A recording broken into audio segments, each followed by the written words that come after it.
The game was abandoned, and tonight a Premier League footballer is fighting for his life in intensive care. At this hour, we'll cross to Bolton, where fans await news of Fabrice Muamba's condition. We'll also have the very latest from the London hospital, where he's being treated. First to Roger Clark. He was at White Hart Lane when the game was abandoned. And Roger, you were pitch side. Let's start at the very start. Just describe the events when this happened. Yeah, the game was 41 minutes old. It was poised at 1-1, a very absorbing FA Cup quarter-final as well. That from nowhere, really, Fabrice Muamba went down in the middle of the pitch. There was no one anywhere near him, and straight away people could see that this was a very serious situation from the reaction of the players on the pitch and also on the bench. His manager, Owen Coyle, the Bolton manager, leapt from his seat and he was calling out, Fabrice has gone down, there's no one near him. Straight away he was calling for the medics to get out onto the pitch. And then once the treatment began, Owen Coyle actually went out. You don't see that very often, a manager going out, and just to see exactly what's going on, you could see the players on the pitch, the expressions on their faces.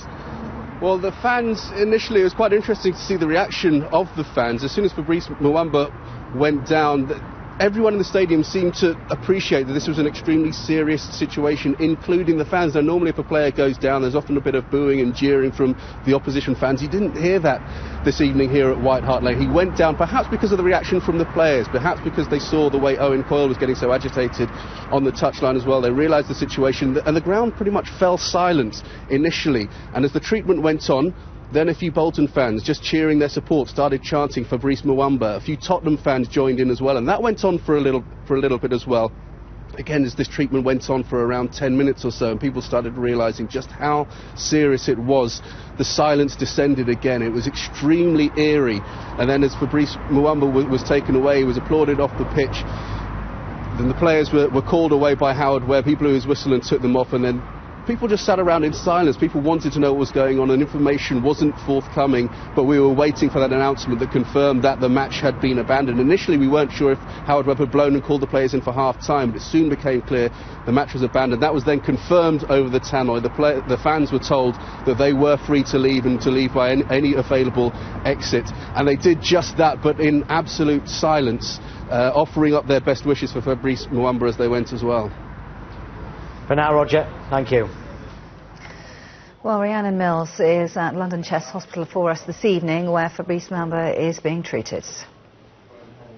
To start off with, it was fairly difficult to get hold of information, but we do know that Fabrice Muamba is now being treated here at the London Chest Hospital. In that statement that was released by Bolton Wanderers, they have confirmed that he is critically ill, currently being treated in intensive care. Now, in terms of what happened after he left the pitch, we obviously saw on the pitch a great deal of medical attention, that emergency resuscitation taking place, defibrillators being used.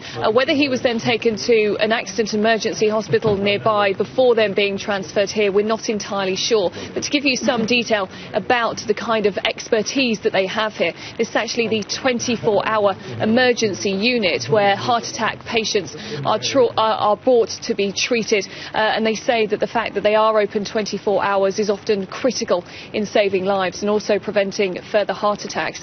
Now, we have seen a number of representatives from Bolton Wanderers coming and going from the hospital, also from Tottenham as well. We've also heard from all of them this evening that there will be no further statements, but there's no doubt that many people will be watching and waiting for the latest updates.